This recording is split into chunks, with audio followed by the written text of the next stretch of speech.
Hello everyone, আসসালামু আলাইকুম। কেমন আছো? আশা করি ভালোই আছো। আলহামদুলিল্লাহ আমিও ভালো আছি। অনেকদিন ইলিশ খাবো করছিলাম। তো কাল হঠাৎ করে ইলিশ মাছ নিয়ে এসে তো মাকে বললি, মা জমিয়ে রান্না করো তো, গরম গরম আগে ইলিশ মাছ দিয়ে ভাজা করে ভাত দিয়ে খাবো।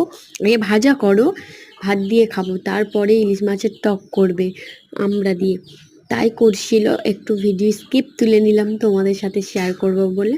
দেখো, আমি যেহেতু ব্লগার বা কন্টেন্ট সব রকমই দিতে হয়, আর সব রকমই দিতে হয়। সত্যি কথা বলতে, এই যে খাওয়া দাওয়া তুলি, লোকে অনেকে কমেন্ট সেকশানে বলে যে খাওয়া দাওয়ারও দেখাতো না গো, আমাদের সব কিছুই দিতে হয়। মানে যেটা দেয়ার বলতে চাইছি, যেটা দেয়ার সেটা দিতেই হবে। কন্টেন্ট ক্রিয়েটার বা ব্লগার যাই বলো না কেন, আমাদের যেহেতু ভিডিও করি, আমাদের কিছু কিছু ক্ষেত্রে মানে সব কিছুই তুলে ধরাটা মানে অবশ্যই দরকার।